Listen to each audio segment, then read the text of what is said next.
Oh, okay. Welcome back to the Convo Couch, ladies and gentlemen. I am Pasta Jardula. And I'm Fiorella. And Johnny Sue is spinning on those ones and twos, aren't you, Jonathan? Yeah, he's there. Okay, well, we got a great show for you today. I am so excited. I thought we had an awesome show yesterday. A lot of stuff's going on, fam. There's a lot of breaking news here at home, overseas. We got a lot of peeps, a lot of ins and outs, a lot of, a lot of equations now, a lot of things to look up to. I want to say hi to all the people who are on the Convo Couch YouTube. There's 23 of you, and you're pouring in. It's time to get over here, guys. Let everybody know. What's this masterclass We thing? know Jimmy's on, so. Well, he's at the end. He's just reading his super chat stuff. So if you don't have a super chat, tell the people to come on over here. The Convo Couch is breaking some news. We got Ren Sten, Pia Colucci, Mega Arbach, Max Waller, Chris Lejambe, Choctaw Warrior, Behave Choctaw, Iron Chef over on the MCSC Network YouTube. Glad to be back on. Glad to be back. I'm just trying. Cyber I'm Mondays. Share this. She's sharing it everywhere. We have our Facebooks. Where's Ungi at? I haven't seen Ungi. Somebody get on the horn with Ungi. Let him know we're here. Tony Humanic's there, though. He's holding down the Facebook for us. Thank you, Tony. Fam, we got it shared because you got some breaking news over here. We do. We have some breaking news. And yesterday it was funny because if you guys didn't notice, Gavin Newsom endorsed Kamala Harris. Yeah. And he was going in Iowa and he was campaigning for her. Of course, this morning, Kamala Harris herself drops out of the race. And it's really funny. She wrote a whole thing, but Politico, went on and was talking about how she dropped out, and she wrote a whole Medium article on it as well. But many have been arguing that, her campaign was flawed from the start. People like Lauren Steiner, she came on my Twitter and was like, Kamala had a flawed campaign, and this is very true. Kamala's campaign was flawed in the sense that she didn't really have the positive reinforcement there. Like a lot of people, like we saw with the woman complaining about how toxic the campaign was, etc. That happens in many campaigns, if not all. And her record as a prosecutor, her whole record wasn't good. But let me tell you guys, the majority of people that I talked to in California had no idea about her record. And if they didn't have a clue in California, they most definitely didn't have a clue nationally. And it wasn't until Tulsi Gabbard actually came out and pretty much just eviscerated her. Came at her. Yeah, exactly. She came at her and eviscerated her by simply telling the truth about her record as a prosecutor and talking about, how she put people in jail, many people of color. And after that, her numbers began dropping. She began actually going from an actual top tier candidate. And what I mean by top tier and what Kamala meant was that she's the preferred candidate by the DNC. Yep. She went to all those meetings that Obama went to, that all the chosen ones go to. She was preferred by the majority of the California electorate. We have the most delegates in the state. We are the most powerful state party in the country. And we are also the most corrupt. And she was preferred by all of these people.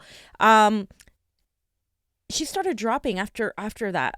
So Crystal Ball went on to talk about how her Medicare for All, like her switching away from Medicare for All affected. And I'm sure it did to a degree, but that wasn't what actually did her in. What did her in, and this is, of course, also acknowledged by her aides, is the fact that she was exposed by Tulsi Gabbard. And there's no denying that. Whether you like Tulsi or not, she did Bernie Sanders and the majority of progressives a service by going after Kamala Harris. And she continues to do this. She went after Pete Buttigieg. She tried going after Elizabeth Warren. I'm sure we're going to go see more of this as the time goes. And there's no denying Tulsi Gabbard, her campaign completely changed the course of history. They absolutely ended Kamala Harris's campaign. Well, I feel like this is a diamond and silk moment because I'm like, we've been talking about this for so long. And let's be honest, for those of us who knew about Kamala Harris, we knew from the get-go that she was never a serious top-tier candidate at all. Okay, there was no way she had any chance to win the general whatsoever. You know, she was just, they said she was a top-tier candidate, not us. The mainstream media did that. They propped her up. This was all smokescreen over here. So we saw this coming. We were waiting for it, whatnot, you know. I think the 2 debates ago, and even the last debate was a sign. The fact that she's falling and she's falling fast. Yeah. It seemed like the money started switching to Buttigieg. That too. You know, I mean, it was just the beginning of the end. We were waiting for it and stuff. But, John, I think you had up the your little meme you did, right, with the Rick and Morty thing, too, as well? No, you didn't have it up? Okay. I saw it up there. But that was really great, too, as well. And since that beating, she has never been able to recover. Yeah, and I just want to pull up the article, Johnny, of Harris's aides. Did you want to show? Yeah, the U.S. Herald. This one where it ended her campaign. Just kind of like go over that. In July, Gabbard called out Harris for her past work as a prosecutor, and then earlier this month, Harris shot back at Gabbard during the 5th debate, and I actually think that's when Tulsi finished her. And she slammed Gabbard for appearing on Fox News, also related to Assad, and then Steve Bannon. And then there's all these sort of other issues that happen with the Kamala Harris campaign. And of course, we are also looking at what Tulsi Gabbard said regarding Kamala Harris during this last debate, where she said hypocrisy much at the debate a week ago. Kamala Harris trashed Tulsi. Yes. For going on Fox News, and then she went and did Fox News. On Fox News, we talked about this too, and she started closing her offices, like we said, and so Kamala Harris, of course, and this is what kind of she didn't run she stood for nothing, right? And I've said this before. If you don't stand, no, she didn't. Bernie's really nice, as we all know, but she stood for nothing. And this is what I said before, what we've talked about before on the show. If you don't stand for anything, you're gonna lose, because she was like, oh, Medicare for all, but then she was like, no, not really. Then she was like, oh, like, you know, let's focus on Donald Trump. That is all she had. Anti-Trump rhetoric after anti-Trump rhetoric. There was nothing else of focus. And then she used her identity politics. Always. Of, I was that little girl, while her PR people had already set up T-shirts. The T-shirts, the mugs, like everything. Please. It was so fake. I mean, yeah. Come on, she stood for nothing, right? And so let's look at Kamala Harris's tweet real quick. Well, she said, "Sorry, be nice, Pasta." No, man, I'm so sorry, because this is just like, this thing has been going on for so long. We've been waiting and seeing all these people, all these politicians, the leaders of California endorsing her. Yes. I'm just thinking, what are they going to say now? What is Barbara Lee going to say now? What does Gavin Newsom say? Hey, that was a good trip to Iowa, Gavin. Yeah. You know. Sorry. Thanks for wasting taxpayer money. I know, and that tells you everything you need to know about Gavin Newsom. Everything. Sending sheep to slaughter. Go ahead. Sorry. She said, to my supporters, it is with deep regret, but also with deep gratitude, that I am suspending my campaign today. But I want to be clear with you. I will keep fighting every day for what this campaign has been about. Justice for the people, all the people. And then she just, you know, she did her whole article on Medium where she just goes deeper in this and talks about it. I know we're all shedding tears. Should we get some, like, do you have any like music, like for crying music, or can we get a dolphin or something before, like, crying before something? This is just ridiculous. Go ahead here, please. Well, she said, I am not perfect, but I will always speak with decency and moral clarity and treat all people with dignity and respect. I will lead with integrity, and I will speak the truth. All she does is speak lies. I mean, that is what I have tried to do every day of this campaign. So here's the truth today. I've taken stock and looked at this from every angle, and over the last few days have come to one of the hardest decisions of my life. My campaign for president simply doesn't have the financial resources we need to continue. I'm not a billionaire. I can't fund my own campaign. Ooh, dig. And as the campaign has gone on, it's become harder and harder to raise the money we need to compete. In good faith, I can't tell you, my supporters and my volunteers, that I have a path forward if I don't believe I do. So to you, my supporters, it is with deep regret, but also with deep gratitude, that I'm suspending my campaign today. All the seven people out there are upset. We will keep up that fight. Let's remember, we were the first to put in the justice of inadequate teacher pay on the national agenda. We will keep up that light. We were the first to demand justice for our children, declaring we would take bold executive action to stop gun violence. We will keep up that fight. We were the first to demand justice for women with a plan to block unconstitutional state abortion laws. We will keep up that fight. And our campaign uniquely spoke to the experience of Black women and people of color, only on identity politics. But then, behind closed doors, we were putting them in prison. And then their importance to the success and the future of this party. Our campaign demanded no one should be taken for granted by any political party. We will keep up that fight because no one should be made to fight alone. And I believe our campaign showed every child in America, regardless of their color or gender, that there are no limits that who can lead and hold positions of power to our country. In that way, this campaign has been so much bigger than me. I am extremely grateful to the hundreds of staff who have moved and uprooted their lives. Let me play a sad song for you on the world's thank you, violin. Mr. Krabs. This is... Of course, I could not have done this without my husband, Doug, who's a rich elitist, and my entire family and friends who gave up so much money to embark on this journey with me and have supported me financially every step of the way. And I am grateful to the thousands of volunteers and contributors who have chipped in, my lobbyists and rich friends who knocked on doors, who made calls, and who put their faith and trust in me. It has been an honor in my life to be your candidate. Now I'm just going to save my ass and try to save my Senate seat. Yes. And I want to be clear. Quickly, let me get back to Thank you very much. I was just about to say, this is about getting out now, fam, and getting back to that Senate seat. So, is it not?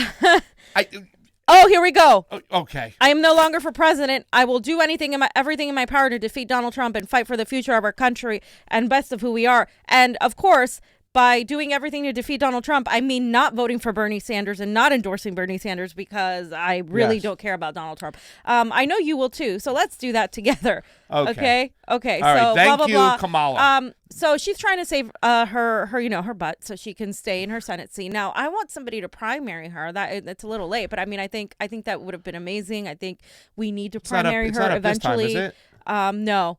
But it's in 2 more years. Is it 2022? I believe it's 2022. You're right, actually. No, I could be wrong. It could be 20. It's every 6 years, right? Yes. Yeah, I think it's 2022. Yes. I think her seat's up, but I think she's gonna go back there and try to solidify. I think we need to start looking at people to primary her. I mean, I don't think she should be a senator. Well, who do you dub Nobody. right away in the state that's really somebody big that we can put up there? Nobody. Gail McLaughlin was so awesome. Gail she did would be nothing wonderful, for but Lieutenant General. I mean, that was a whole weird campaign. I thought she'd make a lot more noise. Dianne Feinstein might be not Dianne Feinstein. What's her name? Who ran for governor? Congresswoman, Governor Delaney Easton. Delaney Easton. I mean, she would be. She's big enough in the party. Ro Khanna is. I think Ro Khanna would. Ro Khanna's eyeing that seat. Let's be honest. He's been eyeing that seat. Absolutely. Anyways. I think that's probably going to be the way it goes.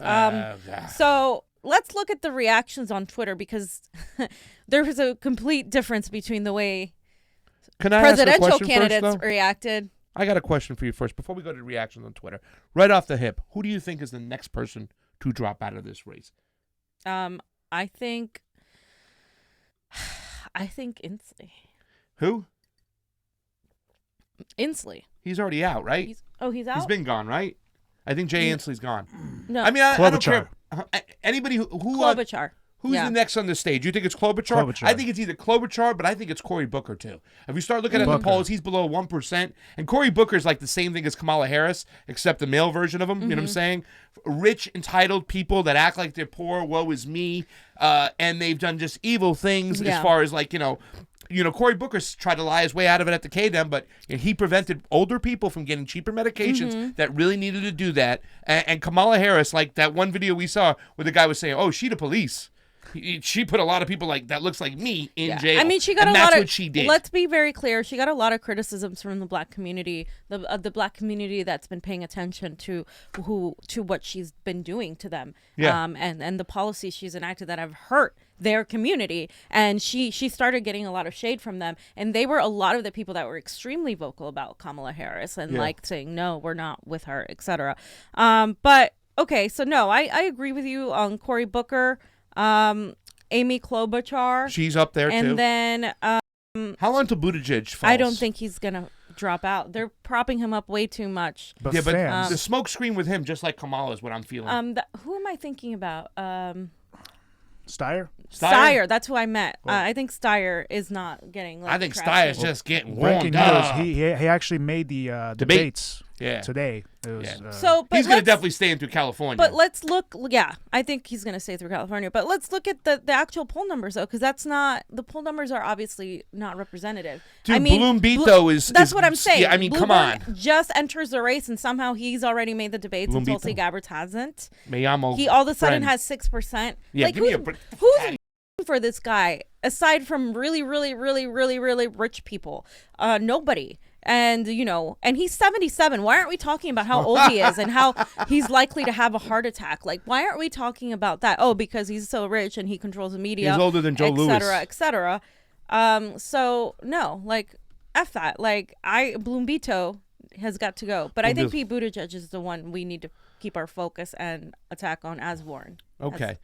Can I do a quick super chat before we do the reactions? Yes. And it's something that's funny too, Fee. My sister was like, "What's up with Kamala?" I was like, "What's up with Kamala?" I just want to give her your number and say, "Let Fiorella tell you everything about Kamala." My sister hasn't been paying close attention to this race, and she doesn't live in California, but she don't know Kamala like we know Kamala. Yeah. Fiorella right away was like, when it came to Kamala, because all we had to do was tell the truth. I mean, George Gage, another one, how she hung people on technicalities that are still sitting in prison. Yeah. Fuck out of here with that. Sorry.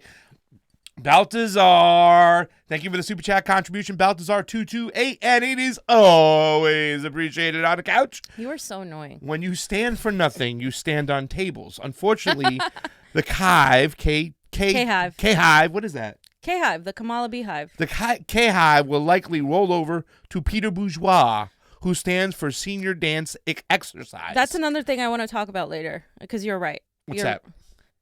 These that's where they're going. There's kind of pandering. Yeah, they're gonna go to Warren or Buttigieg or Biden. They're not gonna go anywhere near Bernie Sanders or Tulsi Gabbard. So the idea that Tulsi Gabbard or Bernie Sanders need to pander to her voters, to me, is useless. Huh? No Kamala people go to Joe Biden? That's what I'm saying. They'll go to Biden. They'll go to the establishment candidates. I think you were hitting on the nose. Above everybody else, they're going to go to Warren. And then Peter Bourgeois will get some too as well. Look at that. Biden is the last one they're going to go to because give me that. Biden is the last. I know. Biden is the last one they're going to go to. I don't know what is that. Sorry. Pasta's being okay, silly. Let's get you back on the reactions. I'm so sorry, but there was a little thing. I didn't want you, I was protecting you. Pasta, I don't need you to protect me. I'm a strong woman. Gotcha. Okay. So Tulsi Gabbard said, sending my best wishes to Kamala Harris, her family, and her supporters who have campaigned so hard. While we disagree on some issues, we agree on others, and I respect her sincere desire to serve the American people. I look forward to working together on the challenges we face as a nation. Okay. What do we agree on? The sky is blue, that humans need oxygen to breathe. Yeah, we agree on those Donald Trump things. isn't doing a great job, they don't agree start on that. there. No. But they agree on that. I mean, obviously, everybody agrees on that. That's why they're trying to replace them. But here's the thing: Tulsi Gabbard is not petty. She's a very classy person that always wants to reach out to people she disagrees with. This goes along with that sentiment of, okay, we're gonna do that. We're gonna put everything aside and do the things we need to do to put America first. And this goes along with what she said. Do I like it? No, I don't like it. If it were me, I would have been so petty. I would have just been like, thanks for nothing, Kamala. Bye. Aloha.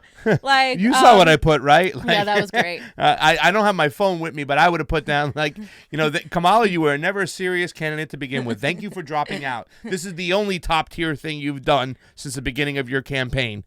Bye, Felicia. Tulsi's sister is great. We should probably do that. Hey, ladies and gentlemen out there, go to our Convo Couch Twitter and tell us how you would say goodbye to Kamala Harris if you were a candidate. Yeah. You know what I'm saying? But of course, she's running for president, so she has to be different than her supporters. So I totally get it. I'm not too pissed off about it. I do think that in a way, this is kind of like going above it and just being like, oh, she could say so many awful things, but in a way doing this is like, okay. And she is trying to welcome her supporters. So like I said, I don't think that's going to happen. Let me tell you something. Last time that they gave Kamala the opportunity to attack Tulsi Gabbard, they just went to Kamala for no reason. I already thought right there, I'm like, okay, they know she's dropping out, so they're trying to deflect anybody getting in a fight and try to go to Kamala, so therefore they can try to get Elizabeth Warren through, Peter Bourgeois through. I like that name, Peter Bourgeois.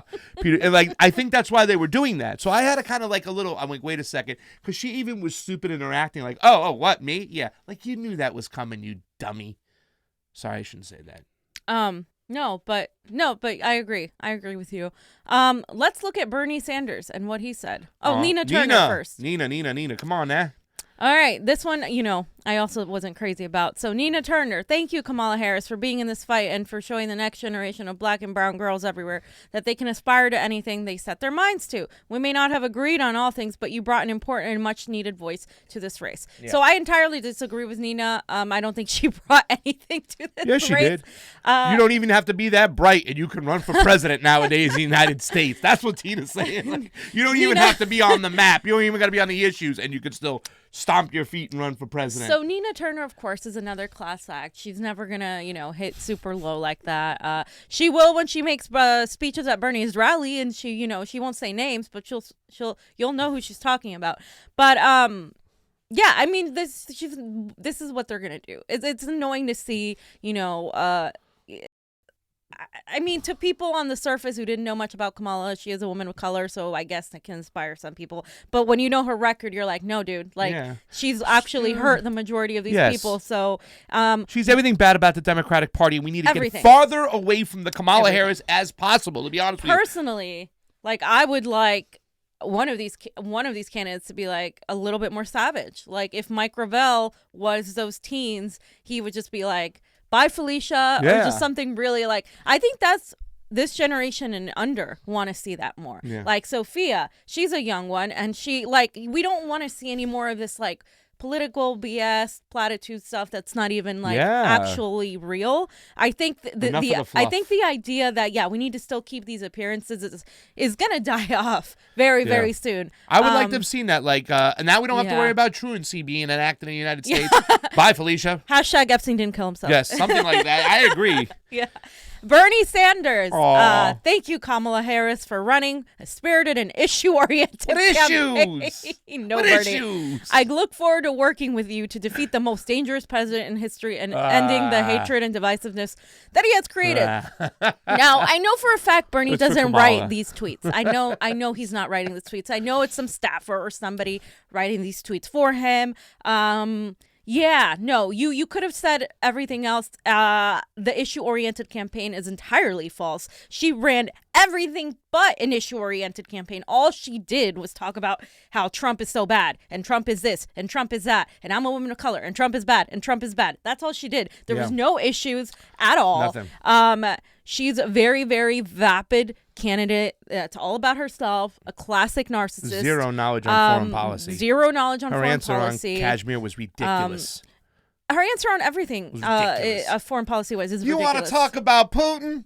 Let me tell you something about Putin. Get out of here, Kamala.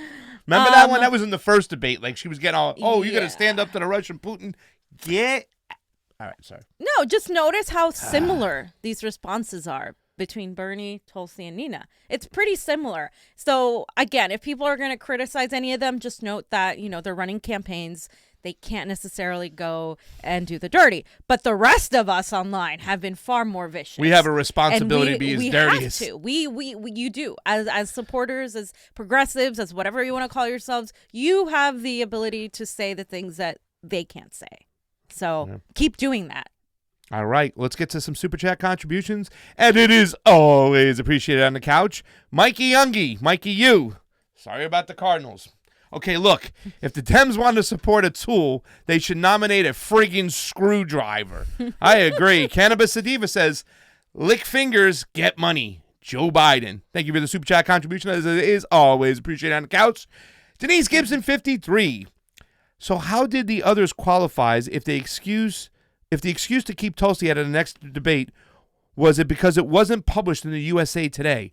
What did I miss? Well, Denise Gibson, we should really talk about these polls as they are because they are ridiculous. We just talked about Blombito, Michael Bloomberg, who speaks great Spanish, how he's already qualified the debates. These polls are full of shite.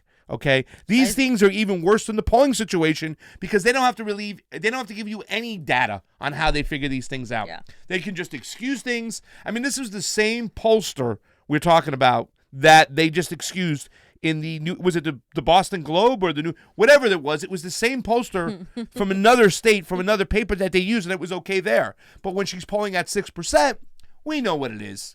They just don't want her in the debate, and that's all that is. Yeah, they just don't want her. That's it. They just don't want her there. They used the Boston Globe poll in another state, but they refuse to use it on this one. Yeah. And it just shows that she's rising. Yeah. You know, they don't want to see that. Kevin Slims on the MCSC network. Kevin, if you haven't joined over the Convo Couch YouTube, please do. We also got a Rockfin, ladies and gentlemen. That's really important. I haven't been talking up the Rockfin enough. Go to our Rockfin. There's now an app. They've been working on it. December 19th, we got more debates coming around. You want to be able to watch that. Join the Convo Couch Rockfin, ROKFIN. Kevin on the MCSC network says, Tulsi, the neoliberal slayer.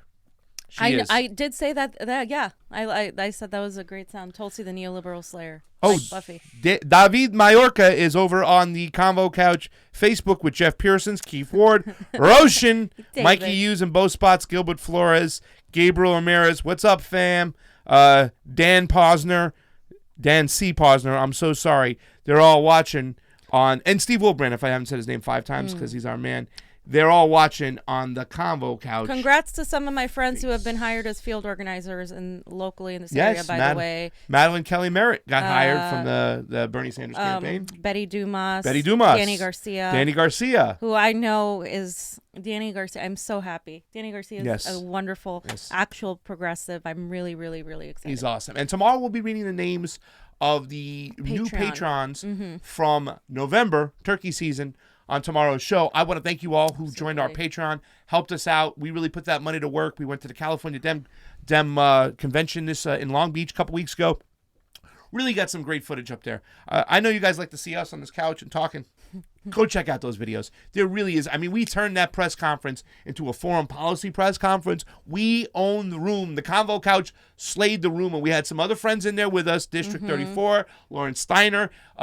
Whether or not you disagree or agree with us, Pat the Burner. Tina. We were asking questions, District 34. Yes. We were asking Real questions. We all got on the same page, and we were like, screw these mainstream media people. We're going to own this room, and we did. And we put people on record, including Cory Booker, who's praising he the lied. OAS. Cory Booker straight up lied, and we need to show you guys that because he straight up lied.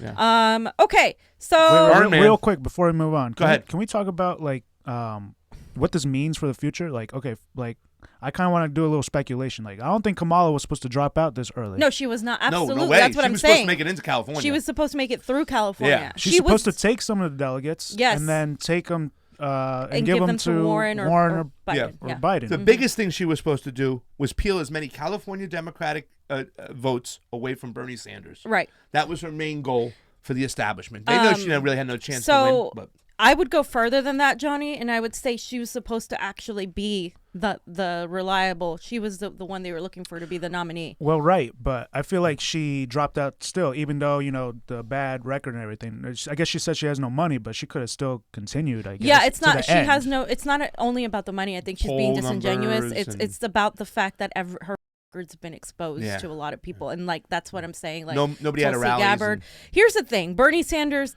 has not been offensive enough, in my opinion, but he's lucky that Tulsi Gabbard has been there to pretty much take all the punches there and expose all of these people. And I think that's done him a great service. It's done progressives a great service. I think it's wonderful that she's in the race because of that. And I think, she's adding things that aren't being discussed, like foreign policy. Foreign policy wasn't even on the radar that much until she brought up, her whole thing on regime change wars. And the rest of the Democratic Party is discussing Bernie Sanders' policies like Medicare for all, education for all, college for all, etc. And those things weren't being discussed before. Yeah. And now you're seeing the Democratic Party discuss them ever so superficially, but they're still discussing them at the very least. And so it's exposing those ideas to the people. While that's happening, we're seeing people discover that Kamala Harris isn't the great senator that people thought she was, the great progressive senator of California. Yeah. They're also discovering that California Democrats aren't as progressive as they all thought. That's what's really being because we come from we come from Florida. So to us, California is better than Florida. At least it's a Democratic state. It's not a Republican. No. It's neoliberal AF. It's almost harder to fight these neoliberal establishment here because people assume that they're progressive because they wear the progressive cloak like it's a real thing and people buy it, but it's not. And so I think Kamala Harris, to your point, Johnny, was supposed to be the nominee initially, and then once she, her record was problematic, then they were like, okay, no, we're gonna try, Joe Biden, and then they were like, no, okay, he's senile, we're gonna try Elizabeth Warren, and now Warren is thinking, and they don't have anybody, they're in panic mode. Yeah, that is something to point out. They really are in panic mode, and it really speaks volume of not just ideology, how bad they are, but how. As far as a company, as a business, they're off the map. They are losing. They are putting forth the wrong candidates. Yeah. They're making the wrong moves, the wrong judgment calls, the wrong assessments. Tom Perez stinks.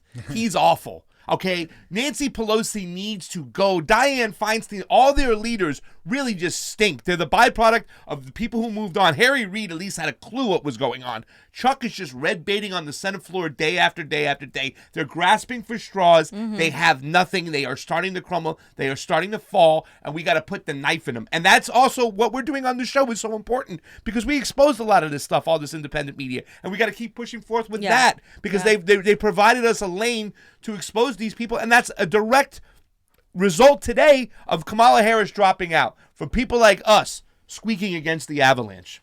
Right. So I guess the thing I wanted to get to is like Bernie and Tulsi weren't expecting this. I don't think they weren't expecting this. So maybe that's why they kind of said that, and they're kind of they said their tweets and whatnot. You know what I'm saying? Kind of trying to be nice. They're classy. The aloha thing. Yeah. Tulsi's always going to go the aloha thing. So is Bernie. Bernie's always. They're always going to be that way. I mean, almost to their own detriment. This is what they do. They're above. The good thing about Tulsi is she actually attacked her policy wise, right? Yeah. I'm not a fan of attacking people, based on superficial things like for instance, people wanted her to attack Joe Biden based on his whatever his the things Joe Biden does. But you put a big tweet up before and I'll never forget it, and it's like calling people on their policies is not attacking them. Calling people on their policies is not that's what they did. All you have to do is point out it's the truth. It's their record. Not really an attack. It's fair. That's a debate. Yeah, that's what you're supposed to do. This is the primary. You're supposed to talk about why you're better than your opponent and the dirty deeds they've done, and we done a good job. And fam, you've been awesome at exposing Kamala Harris. You've been exposed. Now you're gone. Kamala Harris. Bye, Felicia. You're and out. So, and people are asking Tulsi now, a lot of people, not even her supporters are asking her, oh, Tulsi, you need to expose Pete Buttigieg. And I mean, you guys, she's already tried. She tried to do Warren. They went to commercial. To do more. Exactly.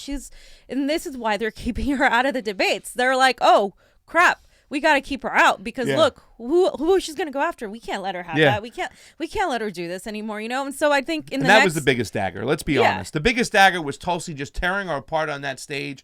Our memes, Johnny, of her just shaking and laughing, trying to laugh it off. It was just so damaging to her. From that moment on, it's been downhill.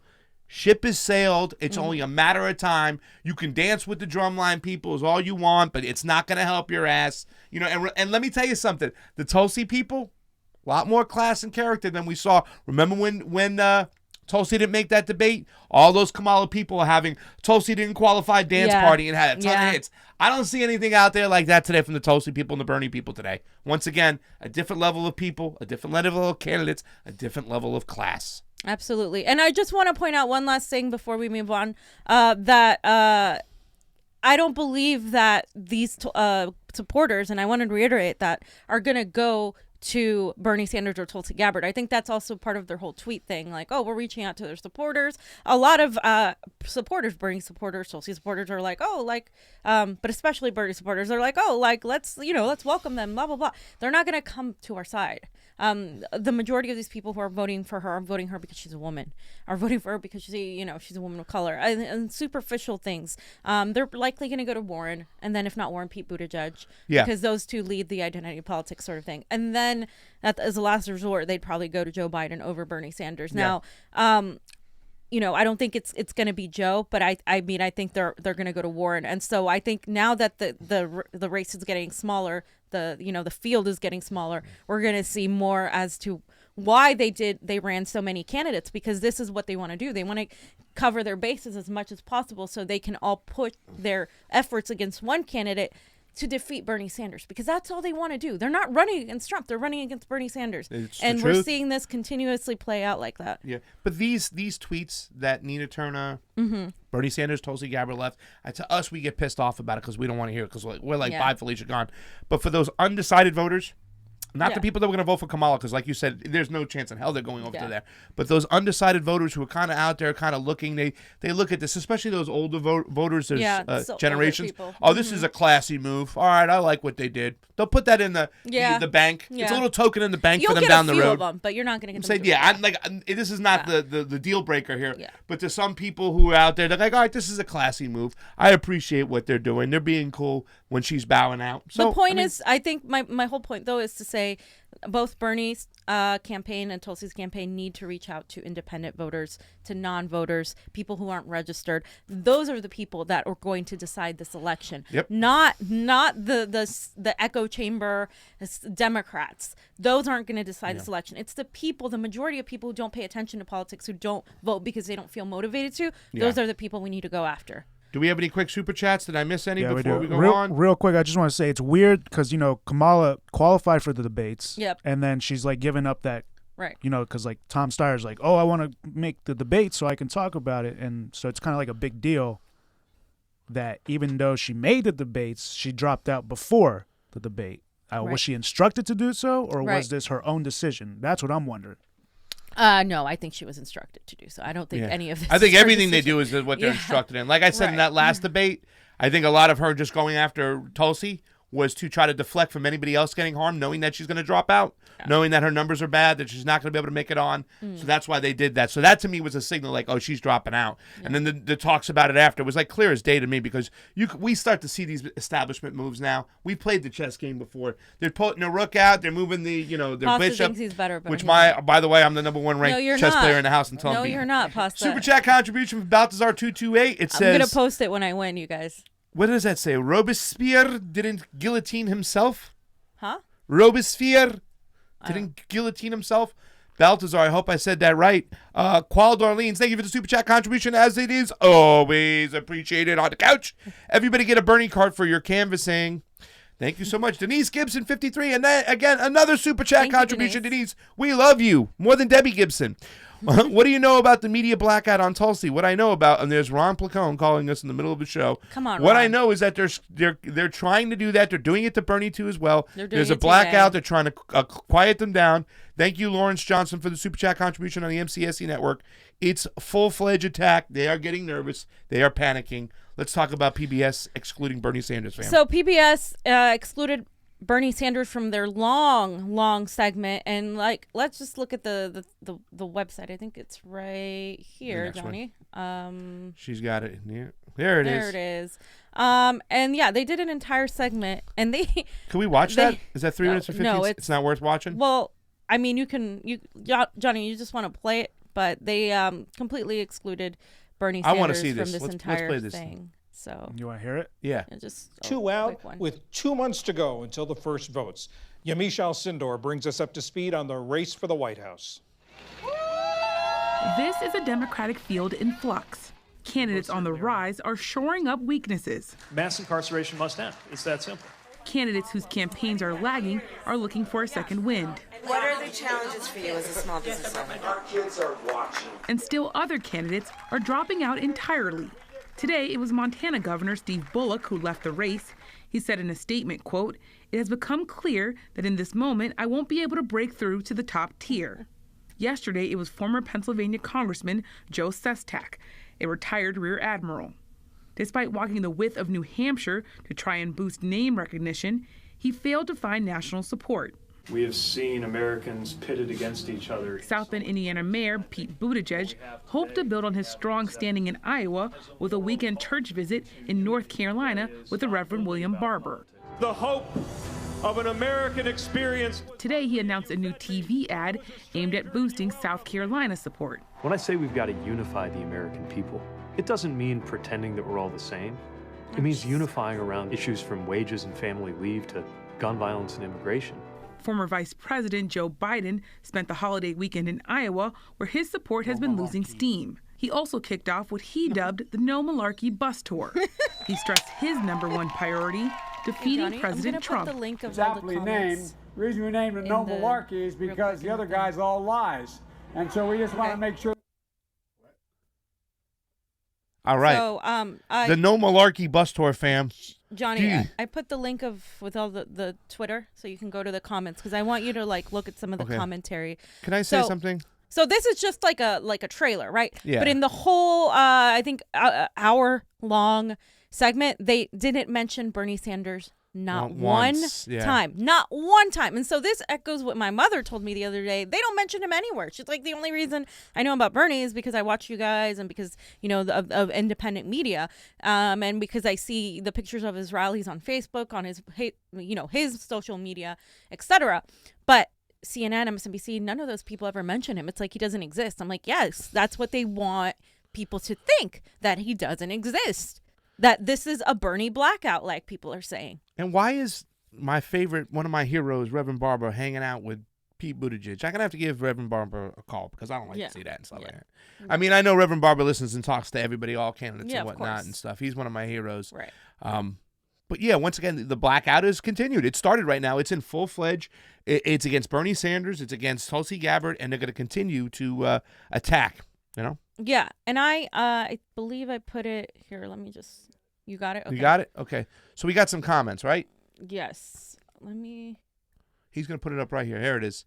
So a Democratic presidential candidate on stage for the final debate this year, Thursday, December 19th, hosted by NewsHour and Politico. And this is the PBS one, right? Now, we want to give the candidates the opportunity to address what really matters to you. Submit your comments here. So what do we got?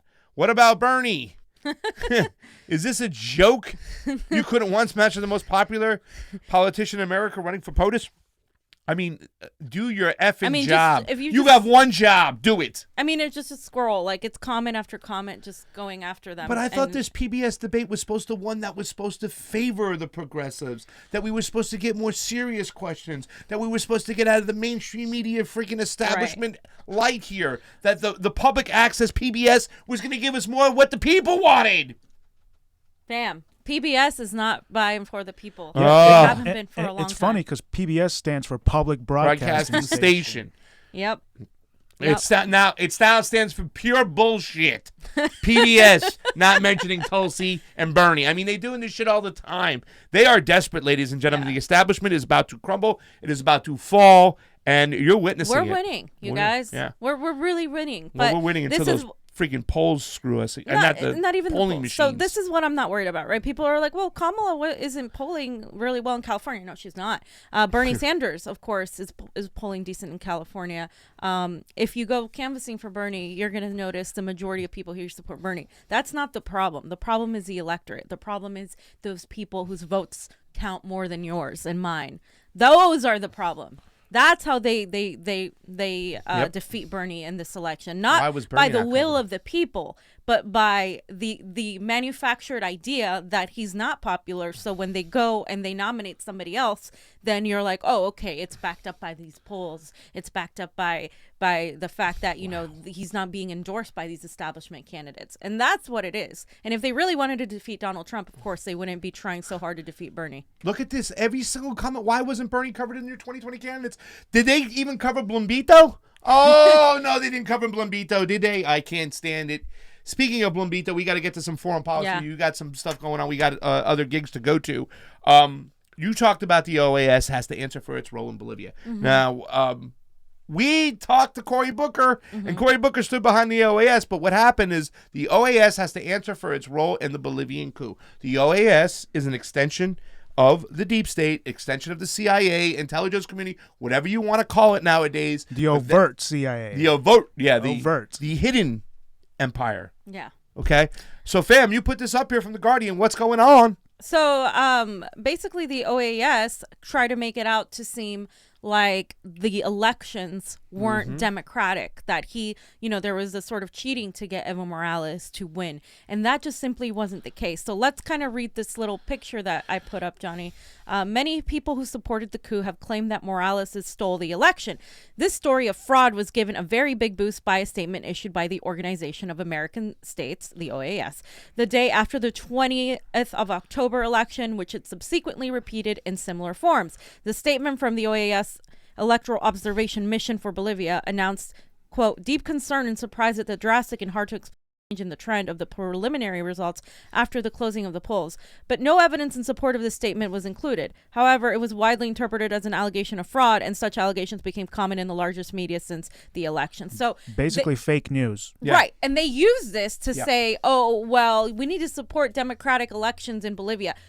These elections were as democratic as they come. In fact, they were probably more democratic than our last 2016 elections. So the fact that many of us here in America have the audacity to pretend that's not the case based on the OAS's lies and bullshit is, again, manufacturing consent for us supporting regime change and a coup in Bolivia. And now Evo Morales is in Mexico. And now guess what? Trump wants to name the cartels terrorists. And then guess what? Pete Buttigieg is all in line with that. Send some troops in there. Tulsi is trying to call it out, and they're trying to vilify her for it. But guess what? Now, if we send troops to Mexico, this looks like an arming towards a sort of coup to oust, of course, AMLO. Which we have to be on the lookout for and stuff. Which, because he's a leftist socialist, and they don't want Latin America to have a successful president like that. Period. Let's talk about this OAS for a second, because even the system that the United States is standing in behind now for the new government is nothing that was put on paper. It's completely false. They're standing behind a narrative that was just made up so the American oligarchs can get their corporate power over that lithium. That's all it is. But I want to talk a little bit more about the OAS, because when we talk about these groups, Johnny and I were talking the other day. What do we do with these groups? You got the OAS, the OPCW, all these other groups, the NED. They're all fugazi groups that take taxpayer dollars and they fund these coups for political and corporate interest. What we have to do is we have to look for more of these organizations, and I forgot the name of it. I really should look into this. There's the group that talked about that Jimmy Dore had on the show. He was ex-NSA guys. We have to get more positive groups, whistleblowers and people who want to tell the truth, people that were intelligence like the Ray McGoverns, the good people that we know will stand for the people, to start organizations to tell us the truth, the counter narrative. These people like the OAS, like the Jimmy Carter Institute in Venezuela. That is what we need more of. So people who were in the intelligence community that we trust, that saw the dirt, the people like Tulsi Gabbard, who's been behind the closed doors, who see what the wizard look like. We need them out in front fighting for us to get a truthful narrative. Sorry, Johnny. The JFKs, the Assange, the Mannings. Don't get too crazy here. You know what I'm saying? They'll get rid of our security program. Next thing you know, we'll be in an open caravan and get shot right in the head. Tonight, we are going to have on a special guest. Once again, Mark Sloboda joins the couch back here. You late night foreign policy junkies, 10:30 p.m. tonight. We got to go late because he's in Moscow, fam. And we're going to talk a little bit. Russians everywhere. Oh, my God. And once again, I don't have it yet. I don't have my complete opinion. But we got Iraq gone mad. And I'm thinking, fam, this might get your funny phone going. I don't know yet. We got to talk. I got to learn more about this. Might be real revolution in Lebanon. Real revolution in Iraq. They're dancing in the street, and that makes me want to get up and go with my brothers and sisters in Iraq, my brothers and sisters in Lebanon, and stand for them. Because if they're fighting against these theocratic oligarchs, people who want to control them, and this is real revolution, and we can stay the hell out, and we call it every single time. Like we hear those words now. What is it? The Arab Spring, which we know can, when you open up the windows, it's really not a euphoric thing. It's George Soros and his goons supporting regime change so they can get in there, get their fingers, and get the resources. But we got to watch this little video made by RT. Yeah, we have to be careful, but yeah. Yeah, but and once again, I don't have the whole truth yet, but I'm getting excited right now. No, I believe this is real. This is real revolution right here. 100%. I want to be with my peeps. Go look at this. They're dancing. Look at this.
microphone. Wow. That was, that's insane. Johnny, they're dancing. It means something. It means something. I'm telling you, there's something euphoric about this. There's something really, genuine about this and stuff. You know what I'm saying? I'm not saying that these people aren't going through some serious stuff. And you think about it, the occupation of the United States being in Iraq years ago, they threw out the minority government and the Sunnis in Saddam Hussein. The Shias came in, but it's about civil unrest. It's about a class issue. It's about all these older theocrats trying to hold power and control over the younger youth people over there as well. I don't have my phone with me. Hold on. I guess the most important thing to look at is Mike Pompeo and see what he says about Iraq. If he supports the protests or whatever, then yeah. Or the mainstream media, if they support these protests, then obviously it's NED funded or whatever. Yeah, that's an important thing to look at. But, I haven't seen anything so far. So. No. I've seen the majority of progressives who are following foreign policy abroad support this. Again, we always have to look at who's funding what. Who's funding what? Yeah. What we'll get more information on it. We got to go to our sources. I genuinely I believe that this is a genuine protest thus far. So that's and I haven't seen any proof. Quickly, I want to get to tonight, by the way, guys, 10:30. Sorry. Yeah, Mark Sloboda. Yeah, I'm excited. So, yeah, you are. They were dancing, fam. Yeah, no. I like get out there Guy Fawkes masks. Those are awesome. You know what I'm saying? So Anna Kasparian is honored to interview Madeleine Albright. So this is a person that has talked about how Tulsi, supports a Hindu fascist, how she's a Hindu fascist, how she's anti-Muslim. We can't, support her, blah, blah, blah, blah, blah, blah, blah. But Anna Kasparian has taken it on her own to interview Madeleine Albright. Now, I have no problem, and let me be very clear, I have no problem with interviewing war criminals. I think we should interview them, expose them as what they are. We should talk to them and get the public to know why they are what they are, not let them get away with things. Talk to our enemies. I'm 100% on board with that. That's why I like Tulsi Gabbard. There's a difference between doing that and saying you are honored and praising these people and giving them a platform to continue pretending they are anything more than war criminals. There is Unreal. There is Anna Kasparian, and she's over here. Let's just play a little bit of that, Johnny. Oh my God, the beginning too, when she's I am delighted to be here and to have a conversation with the former U.S. Secretary of State under Bill Clinton, Madeleine Albright. And Madeleine Albright was actually the first female Secretary of State in the U.S. And it is a pleasure to have you here. It's an honor to have a conversation with you. Well, I'm delighted to be interviewed by you. Thank you very much. Thank you. I am delighted to be here and okay, so they're both delighted. They're just delighted. They're just so delighted. As a Secretary of State under Bill Clinton, pasta. Yes. What did she do? What didn't she do? What didn't she do? More and of the stuff question. like that. I still remember her saying with Hillary Clinton, there's a special place in hell for women who don't support other women, telling young voters in this country that they need to support Hillary Clinton just because she's a woman. And let me tell you something. You want to talk about Kosovo, you want to talk about all that shit when it comes to Madeleine Albright. Yeah, she was also part of the sanctions that were really struck on Iraq and all these children that died because of them. She's no friend to progressives whatsoever. Not at all. Not only is she not a friend of progressives, but saying you're delighted to have her on is that's just ridiculous. And you shouldn't be so you should be like, okay, so let's go over your record. Let's do this, right? But then on top of that, Johnny, I added right under that Anna Kasparian made a tweet today talking about how she reads Tulsi Gabbard's mind. She reads her mind, and she said, let me pull it up right here. This is what she said. She said, and this is in regards to why Tulsi dropped out to endorse Bernie. She's saying, no, she didn't resign from the DNC on principle. Kamala? No, this is about Tulsi. Oh, she didn't resign gotcha. from the DNC on principle. Oh. She was already having issues with Dems due to her constant criticism of the left, not referring to terrorist acts as radical Islamic terrorism. She also refused to condemn Modi in House resolution following the slaughter of Muslims. Okay, so first of all, how is she gonna know why Tulsi Gabbard decided more than Tulsi Gabbard? Tulsi Gabbard has talked about her dropping out to endorse Bernie Sanders because of Hillary Clinton's foreign policy. She specifically named Clinton's foreign policy.